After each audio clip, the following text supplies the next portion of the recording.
Então vamos iniciar essa reunião pedindo amparo, força, equilíbrio nos desafios do nosso dia a dia e pedindo sempre maiores e melhores fluidos positivos e de crescimento pessoal, a fim de que nós possamos fazer o nosso propósito aqui na Terra, sob o auxílio das entidades, das boas entidades espirituais.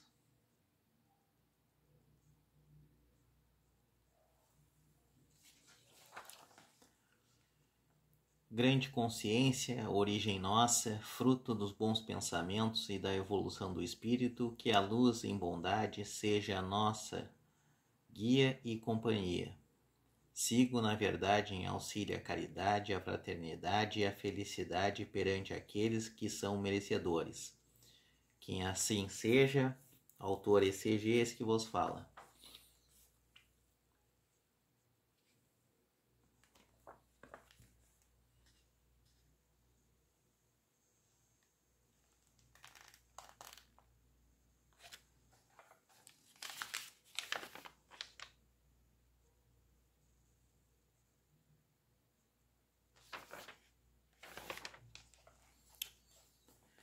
Então caiu hoje para nós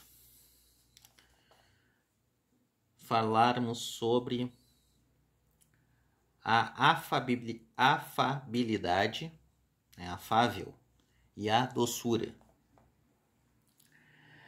A benevolência para com os semelhantes, fruto do amor ao próximo, produz a afabilidade e a doçura, que lhes são a manifestação. Entretanto, não é preciso fiar-se sempre nas aparências.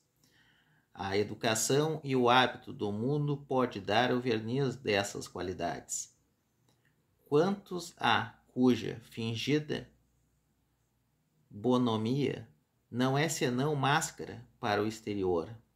Uma roupagem cuja forma premeditada esconde as deformidades ocultas. O mundo está cheio dessas pessoas que têm um sorriso nos lábios e o veneno no coração, que são brandas, contanto que nada as machuque, mas que mordem a menor contrariedade, cuja língua dourada, quando falam face a face, se transmuda em dardo venenoso quando estão por detrás. A essa classe pertence ainda esses homens benignos por fora, e que, tiranos domésticos, fazem sofrer sua família e seus subordinados, o peso do seu orgulho e de seu despotismo, como querendo se compensar do constrangimento que se impuseram alhures, não se atrevendo a usar de autoridade sobre os estranhos, que os recolocariam em seu lugar. Eles querem, ao menos, ser temidos por aqueles que não podem resistir-lhes. Sua vaidade alegra-se de poder dizer: aqui eu mando e sou obedecido, sem pensar que poderiam acrescentar com mais razão: e sou detestado. Não basta que dos lábios gotejem leite e mel, pois se o coração nada tem com isso. A hipocrisia, aquele cuja afabilidade e doçura não são fingidas, nunca se contradiz. É o mesmo diante do mundo e na intimidade. Ele sabe, aliás, que se pode enganar os homens pelas aparências, não pode enganar a Deus. Isso aqui é uma coisa muito importante que já acontece na nossa sociedade brasileira há muito tempo e em diversas famílias, né, que nós observamos, principalmente nas relações familiares, né, depois nas relações de grupo, né, como em serviço, em colégio, coisa assim, mas mais no âmbito familiar. é aquela pessoa que transparece ser uma coisa, mas que não é. Ela transparece ser uma pessoa equilibrada, uma pessoa justa diante dos outros, mas não é.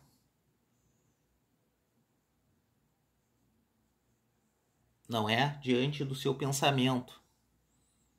Então ela aparenta ser uma coisa por palavras, gestos e ações, mas o seu pensamento é outro. O seu pensamento é maledicente.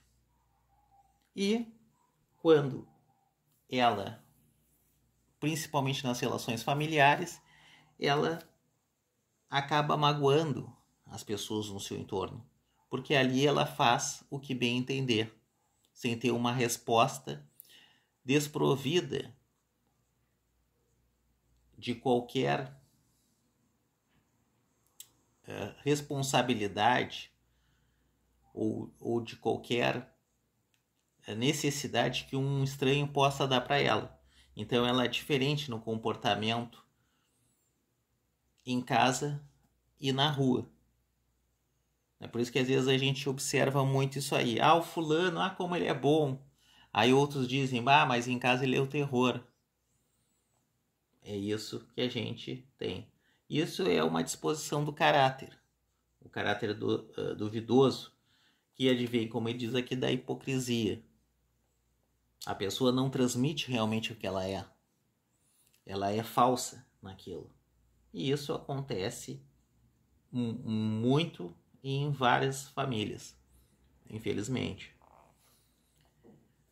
Mas essa pessoa também, além de magoar os que estão no entorno dela, engana-se a si próprio. Porque aquilo, todos aqueles sentimentos, ela não nutre sentimentos bons e reais. Ela sempre tenta usar a sua posição diante daquelas pessoas que estão no entorno, que às vezes dependem dela, para fazer as maldades que o seu caráter determina e que ele não pode fugir disso. Se fosse uma pessoa inteligente e compreensiva e atenta, modificaria. Não, eu vou viver bem com meus iguais, principalmente com os meus familiares, começando com meus familiares mais próximos. Mas isso não acontece. Outra coisa aqui, que às vezes a gente também, diante de uma contrariedade, muitas vezes nós somos agressivos quando nós somos contrariados. Nós temos que também tentar, e é um erro do nosso caráter e do nosso comportamento, já responder com agressividade. Uma agressividade leva a outra, mas nós temos que ter ponderação. Uma agressividade nós vamos acalmar. Discordo disso. Não me ofenda desse jeito. Vamos conversar. Então, se é uma imposição, não posso conversar agora. E vamos levar as circunstâncias, as conversas, as decisões que devem ser tomadas naquele âmbito, tanto familiar como fora da família, de uma maneira mais ética e correta possível. Eu sei que é difícil. Ele fala da benevolência, que é um ato de benevolência aqui. Claro, a educação, ele fala da educação e do hábito do mundo. Uma pessoa educada, ela pode transparecer uma certa circunstância de ser uma pessoa de boa índole, mas às vezes uma pessoa tem instrução, tem educação, tem uma boa família e tem uma má índole. Isso aqui não quer dizer. Então ela faz, como diz aqui, uma máscara exterior. Ela aparenta ser uma coisa e é outra. É muito ruim isso aí. É uma falta de maturidade e inteligência.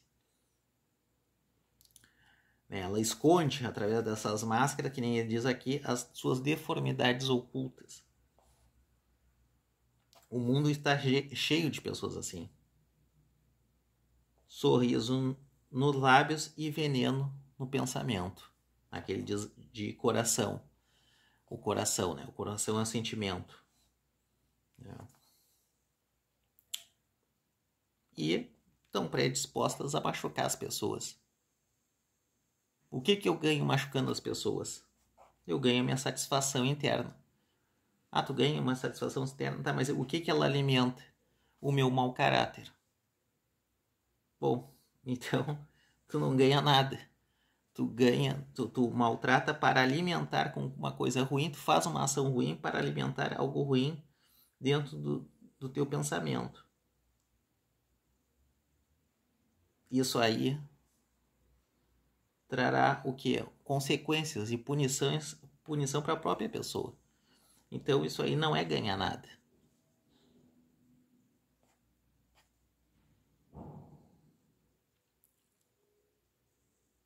Né? Aquelas pessoas que na frente são amigas, né? Como tem, né? Olha, fulano. E aí falam o nome, o apelido no diminutivo, fulaninho, não sei o quê, meu bem, meu amor, né? Tem gente que fala assim mesmo, né? Mas tem outros que é só para mascarar, né?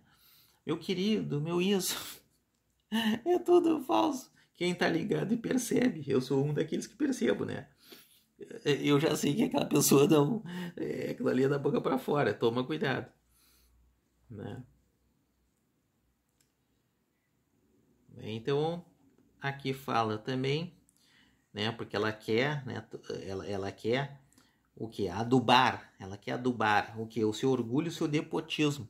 Então, ela fere, ela machuca as pessoas, principalmente daquelas pessoas que moram com ela, da mesma família dela. Aqui eu mando e sou obedecido.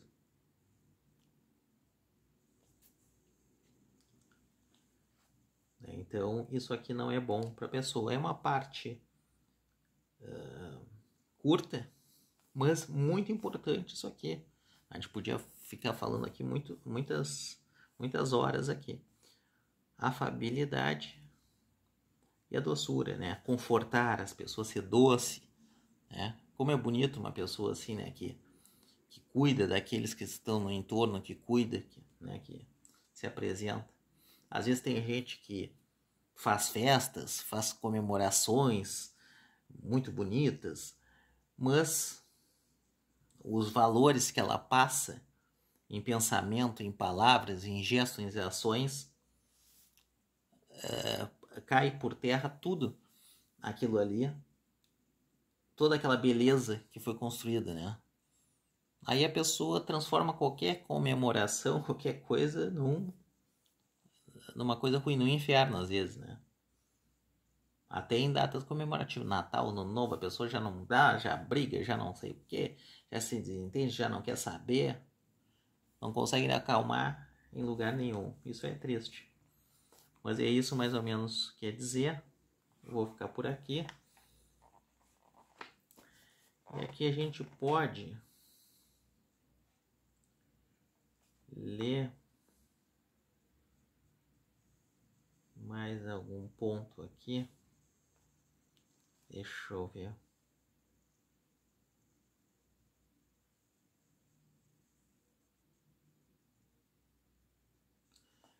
Como intérpretes do ensinamento dos espíritos, os médiuns devem desempenhar um papel importante na transformação moral que se opera.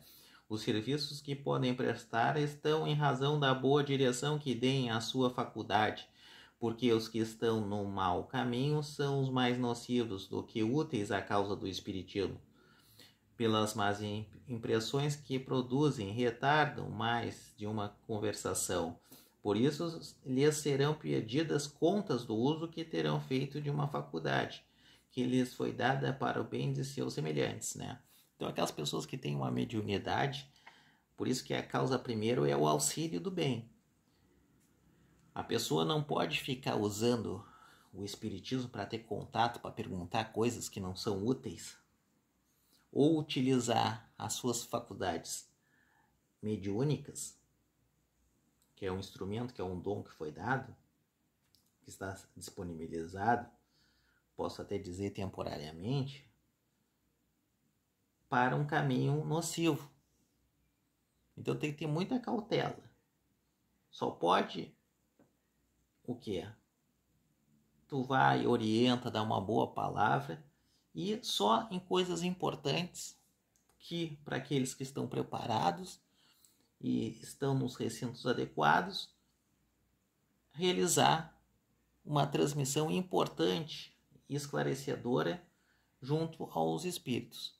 Senão, tu tem que ter responsabilidade com a tua faculdade. É isso que ele está dizendo aqui. Então ele põe a responsabilidade em cima do médium e não só aquele que escuta. O médium que quer conservar a assistência dos bons espíritos deve trabalhar pelo próprio adiantamento. O que quer ver crescer e desenvolver a sua faculdade deve ele próprio crescer moralmente e se abster de tudo que possa desviá-lo do seu objetivo providencial. Se os bons espíritos se servem por vezes de instrumentos imperfeitos, é para dar bons conselhos e diligenciar em os conduzir ao bem. Mas se encontram corações endurecidos e se seus avisos não são escutados, eles lhe retiram e os maus têm então o campo livre. Então a pessoa tem que, o médium tem que continuar o seu desenvolvimento moral, mesmo que tenha a mediunidade. Por quê? Porque se ele quiser ficar utilizando só a mediunidade, os bons espíritos daqui a pouco se afastam, os bons mentores se afastam dele, só vai ficar os espíritos zombeteiro. E aí, aquela transmissão que deveria ser útil e construtiva transforma-se em algo prejudicial para todas aquelas pessoas envolvidas.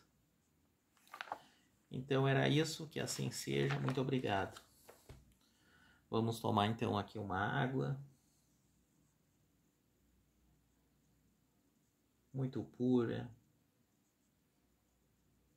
muito bela e com muita gratidão. Muito obrigado.